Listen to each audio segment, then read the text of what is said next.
Hey loves, it's Britt, and in this video I wanted to talk about natal moon square Neptune. So, if you were born with your natal moon squaring Neptune, the world can be a very confusing place. This is one of these aspects that, that saying that's like, trust your gut, or, trust your intuition, trust your feelings, doesn't always apply here, because when we have a hard aspect of Moon to Neptune, specifically the square, which causes some of the most tension, I would say, is that often the feelings and the intuition could be leading you astray. And I'll talk about how to deal with this as well, but it's just very important to know that you can be a little bit delulu, and usually it's going to be to do with relationships where you really do see the best in people. Like, you see people in their godliness, or you see like a form of spirituality, or like a spiritual group or something like that, as like the end all, be all, end all, or whatever.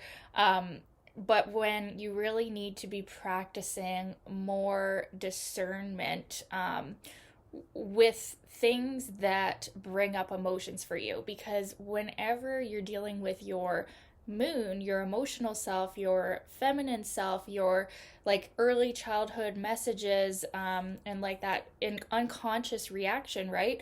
There is a bit of delusional energy going on. There's definitely some inaccurate perceptions happening. And what can be especially damaging for people with this square is to indulge in any mind altering substance.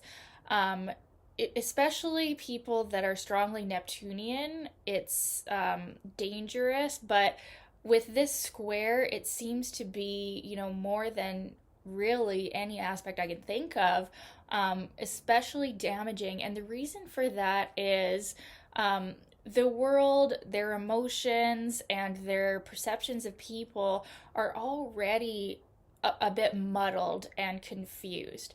And then if you throw something in the body that's going to alter the state at all, it just brings more confusion. And, from a spiritual perspective, these people can be very open to spiritual realms. And, depending on what your beliefs are about these realms, there are many people who believe there are actually, certain negative spirits hanging around. And, what I've seen, or what at least what I believe, and I mean, take what resonates and leave what doesn't, is people with this square tend to pick up negative energies in the environment and from people. And when they open up their aura to these influences, and sometimes, alcohol or drugs, specifically like psychedelic drugs too, sometimes in some cases, can really open them up too much to an assortment of energies. And then this is like worst case scenario. You guys, don't worry, I'll talk about the positives of this aspect too.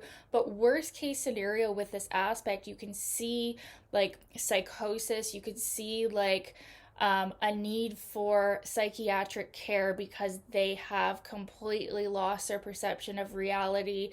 And like schizophrenia, or like and it can be especially dangerous to indulge in these kind of things. So that's just like a warning. And maybe you don't want to hear that, or you don't like to hear that, because you also have a tendency to want to hear what you want to hear with this aspect. But it's just especially crucial, if you're strongly Neptunian, and specifically with this square, to just be really careful about what you let into your body in any way. The body is also going to be especially delicate and sensitive with this square, and not so much like necessarily physically. You might actually be quite physically healthy. You could have other, strong placements going on that could show like strong physical health, but it's spiritual health, and it's also emotional health, because our emotions do end up leading to either good health or bad health. And with this square, it is possible that through the emotional confusion or the emotional susceptibility to their environment, that they could end up being ill. So you also want to look at that too. If you are struggling with sickness or illness, or even like psychosis or some sort of mental problem, you want to look around like your environment as well, because sometimes it will just be that you are in fact sponging from your environment. Like if you are living with super negative people, you might think that you like have depression or something with this square, when really if you were just able to extract yourself from there and put yourself in an environment that is positive and beneficial to your energy, you're going to be a completely different person. So that is also very similar to the conjunction. I've done a video on the conjunction of Moon and Neptune. You guys with the square could probably actually watch that video and relate to like almost everything I've said in that video. So it is very similar to the conjunction. Just the difference with the square is that there's more tension, and it's usually going to manifest in a more difficult way, that it needs even more work, because with the conjunction we're united, we're just working together as one. With the square we're constantly butting heads between our moon and our Neptune, so it just takes a bit more work. It can usually manifest as more difficulties emotionally, and even also I think people with moon square Neptune versus people with moon conjunct Neptune can actually be quite a bit more insecure, and weakness isn't the right word, but like there really is a strong susceptibility here to like either being taken advantage of by people because of your open heart and your kind of boundaryless nature, or in some cases the moon squaring Neptune person is actually the one doing the taking advantage of others. Okay, so there's two cases, and they might not realize that they're actually doing this, because there is also a tendency to feel inadequate or unable or incapable of dealing with their own emotions, or dealing with their own life. There's a very confused energy, there's a very muddled energy. So in some cases they're going to feel like their only option is to seek these other helpful people to kind of carry them through. And so we can see in some cases, not all, that there's like a vampirism energy with people with moon square Neptune, where they're actually the ones taking from others. And now that can also be reversed though, so it's like they really need to learn proper boundaries with people, and like how to exist in relationships and in emotional connections where we're both spiritually solid, we're both emotionally solid and healthy. Nobody is like caretaking over the other. And I think it's really important for them to like develop a strong identity and sense of like who they are, and also what they need to be emotionally fulfilled. And they also have to kind of realize that like many structures and many systems, the way that this world is set up is not really conducive to their mental health. They're going to have to, with this square, you're going to have to kind of set up your own inner sanctuary in your home. The home life is very important and crucial, like I said, that you have it set up in a way that can bring you bliss, that can bring you fulfillment, and make you feel supported and safe and structured in your life. And also with anybody who's close to you, family members, friends, lovers, right? You want to make sure that these relationships are truly helping you and not draining from you, or not being a negative energy on you. It's very crucial. And sometimes you're going to see with this square an early family life, sometimes a mother, right? The moon can represent the mother, being very confusing or boundaryless, like the mother like kind of oversharing, or energetically being like almost like too open with the child. Or maybe the mother was very spiritual or very boundaryless herself. Maybe she was like housing people who didn't have a home in their home, or like there was this very like open energy, but like too much so in their childhood. Maybe she was also a drug addict or an alcoholic, or there was that theme going on in the childhood home where there's lots of people coming and going and people using drugs or people using alcohol, or in some sense, maybe it was like they were growing up in a super religious household or a super like spiritual household that also lacked boundaries. But whatever it was, it's something that ultimately to carry that forward and continue that pattern will be not conducive to emotional fulfillment, mental health, and security. The moon is a lot about like achieving emotional serenity and security and like what you need, like the fourth house, like your rootedness, right? So there's something coming early on from childhood that is very damaging to that sense of like being your own self, having boundaries, having emotional fulfillment. So they're going to have to change something about the way they were brought up and the way that the home was. So, like, for example, if you were born in a childhood where there was like, a lot of parties or alcoholics or something like that, and then now you have a lot of parties and like drink a lot or something like that, like that continuing that pattern is just going to damage your soul and drain you and potentially cause you to, in worst case scenario, like I've said, go crazy with this square. It's something to look out for. So it's almost like you have to like be extra vigilant and even like almost like you want to act more Saturnian, more like strong boundaries than even most people would because of your sensitivity, because this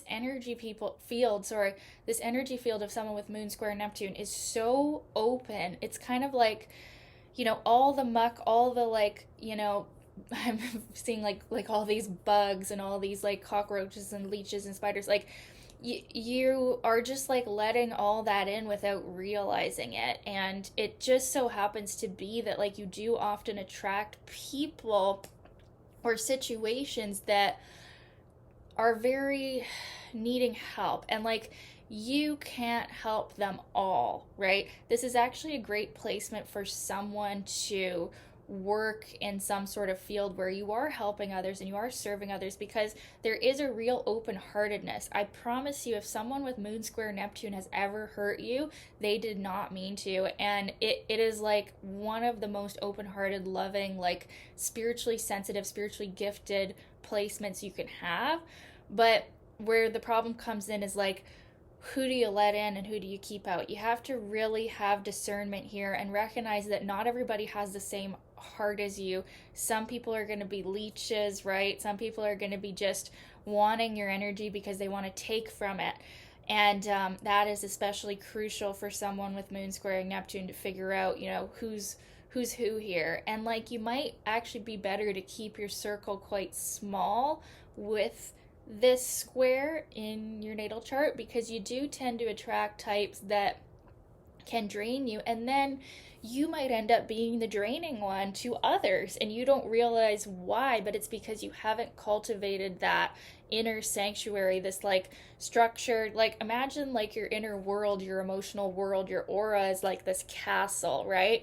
And it's funny, this is like a lot of what I'm talking about in this video is kind of like how one of my healing sessions would go, where like we're clearing out all these energetic, like dark energies, these bugs and these, things like that. And then we're structuring your castle, which is like this, like a symbol for like your aura, and like, keeping out all that is not needed for your highest good, right? So I'm kind of like doing like a live healing for you guys.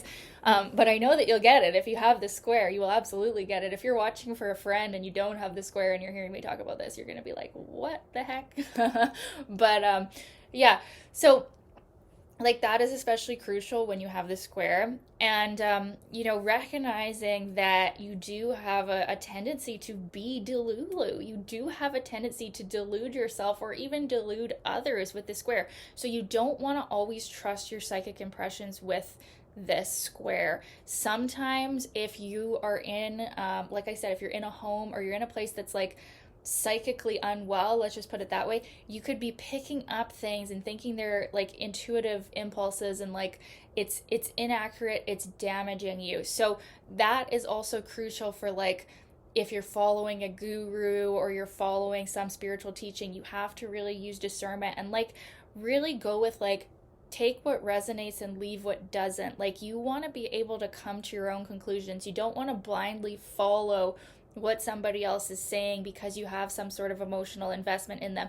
Same thing with lovers. You really have a tendency to idolize and idealize the partner and the lover to some godlike place, and you want to really be sure that that is truth that you're seeing. So like a really good thing to do would be like if you do have a connection with God, source, or spirit, which I'm assuming you do in your own personal way, you want to always ask to be shown the truth. You want to always ask to be given clarity on things, because especially the things near and dear to you, near to your heart, right? Your fourth house, your home life, your family, your people that you care about, you have a tendency to be delusional or about, and see what you want to see rather than what is actually there. So it's crucial to ask for discernment, like I said, some of these little energy practices that I've mentioned.